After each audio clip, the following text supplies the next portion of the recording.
प्यार में, रिश्तों में, संबंधों में, विवाह में और रिलेशनशिप में कितनी भी बड़ी दिक्कत हो, कितनी भी बड़ी समस्या आ गई हो, दुनिया में किसी ने भी मना कर दिया हो कि ये नहीं हो सकता, उसके बावजूद रात में तकिए के नीचे रख करके ये सो जाइए।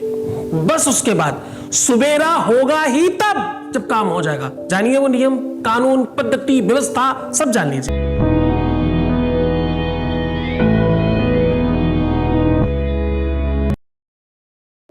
इस परिवार में बहुत लोग ठीक हो रहे हैं, इसलिए बहुत लोग जुड़ रहे हैं। इस परिवार की संख्या, इस परिवार की भावना, इस परिवार की श्रद्धा सब बढ़ रही है। इस परिवार के प्रति लोगों का आदर सम्मान बढ़ रहा है। लोगों के बच्चों की आत्महत्या की संख्या कम हो गई। एक दूसरे से ईर्ष्या और द्वेष समाप्त होकर के प्यार बढ़ाने का काम हो रहा है। जीवन में जिस टाइम पर पढ़ाई लिखाई सब चीजों पर ध्यान देना चाहिए, उस समय लोग करियर खराब कर रहे थे, अब ठीक हो रही हैं चीजें, इसलिए बहुत आदर सम्मान मिल रहा है। आप सबका भी बहुत बहुत धन्यवाद। आज की यात्रा शुरू कर रहे हैं और आज हम कह रहे हैं कि आपका जीवन तत्काल ठीक हो सकता है। रात्रि में तकिए के नीचे ये रख करके सो जाइए, सुबह उठेंगे सब ठीक मिलेगा। रात्रि में बहुत सारी शक्तियां अपने आप चलायमान होती हैं। एक होती है निशारात्रि, एक होती है अहोरात्रि, एक होती है मध्यरात्रि, एक होती है शिवरात्रि, एक होती है नवरात्रि। एक आप जरा समझने की कोशिश करना, रात्रियों का इतना बड़ा प्रभाव क्यों है? ये रात्रि में ही क्यों? रात्रि में इसलिए, इनके आगे काल रात्रि, जितनी भी रात्रियां लगी ही इसलिए हैं क्योंकि रात्रि में साधना, तपस्या सब कुछ अधिक प्रभावी हो जाता है। रति को यह आशीर्वाद है। कामदेव की पत्नी का नाम रति है और रति को यह आशीर्वाद है। इस समय पर किया हुआ साधना, बल, तपस्या 4 गुनी बढ़ जाएगी।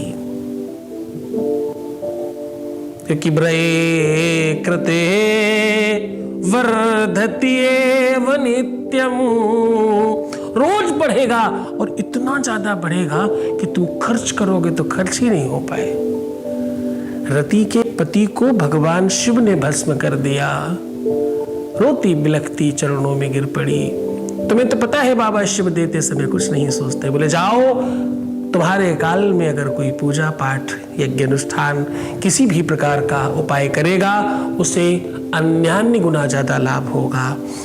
दिन में किया हुआ उपाय, रात में किया हुआ उपाय कई टाइम ज्यादा अलग फर्क डालता है।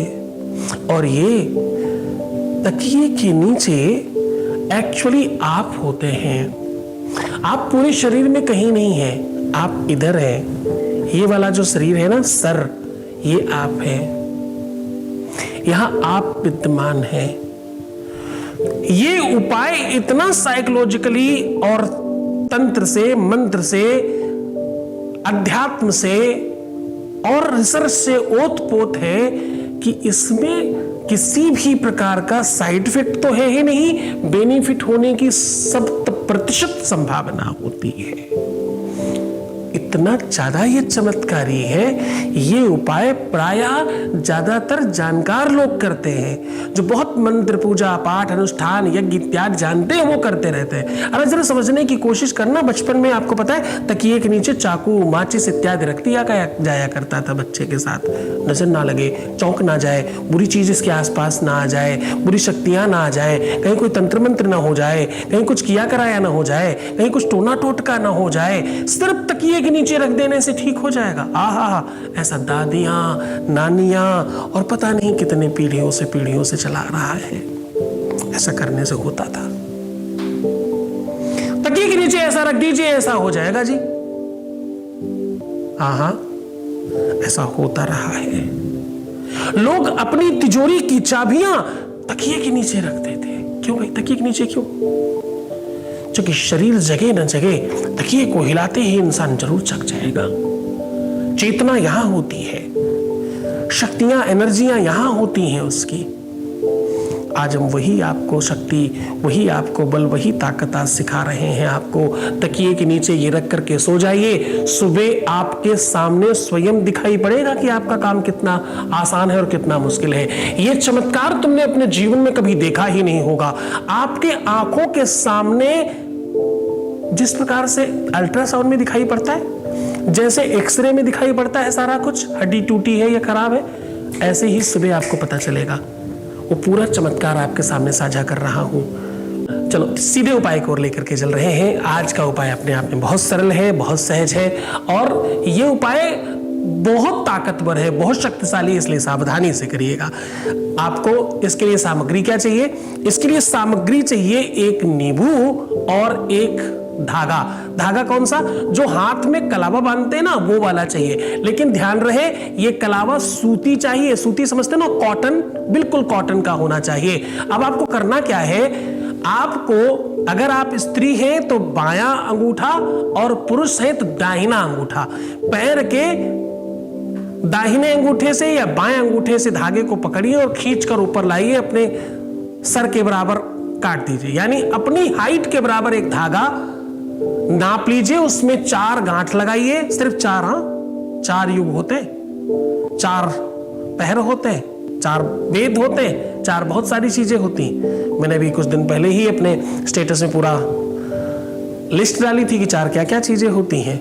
तो खैर उस पर फिर कभी बात करेंगे। 4 गांठ लगा ले। 4 गांठ लगा करके नींबू के ऊपर उस धागे को लपेट करके अपने तकिए के नीचे रखते हुए ये बोल दीजिएगा कि अगर गुरु में शक्ति है, अगर भगवान में शक्ति है, अगर ईश्वर में शक्ति है, अगर इस धरा पर शक्ति है, तो मैं आवाहित करती हूं या करता हूं, मेरी समस्याएं, मेरी प्रॉब्लम्स को ठीक करे, नहीं तो बताए ठीक हो सकता है या नहीं। ऐसा कह के रख करके सो जाइए।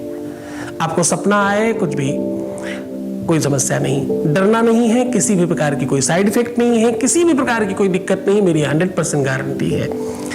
अब ये कह के आपको सो जाना है। सुबह उठने के बाद वो काम आएगा। अब सुबह उठते ही सबसे पहला एक काम करिएगा, नींबू को हल्का काट दीजिए, यानी आधा काटिएगा, पूरा नहीं। अब उस कटे हुए नींबू में इस धागे को फंसा करके एक कोने से दूसरे कोने तक खींचिएगा। अगर सब ठीक रहा तो मानिएगा विश्व में कोई समस्या नहीं आने वाली तुमको। अगर जरा सा भी कुछ परिवर्तन हो तो सावधान, इमीडिएट, तत्काल कांटेक्ट करिए, क्योंकि इसका मतलब ये है आप पर समस्याएं थोड़ी भारी और बड़ी हैं जो आपको अपना सिग्नेचर दे रही हैं। ये अपने आप में एक अल्ट्रासाउंड है, ये अपने आप में एक एक्सरे है, सिटी स्कैन मान लीजिए, जो आपको बताएगा कि आप पर समस्याएं कितनी है। और अगर कुछ नहीं दिखता, सब ठीक रहता है, नॉर्मल रहता है, तो तुम खुश हो जाना, मुस्कुराना, समझ जाना आप कोई दिक्कत नहीं है, सब समस्याएं रात भर में कट गई और सब ठीक हो गया। तुम सिर्फ खुद को ध्यान रखो और खुद को बेहतर बनाओ, शेर बनने की कोशिश करो, बाकी सब हम कर लेंगे। तुम अपना ध्यान रखो, मैं तुम्हारा भी रख रहा हूं। ओम नमः शिवाय।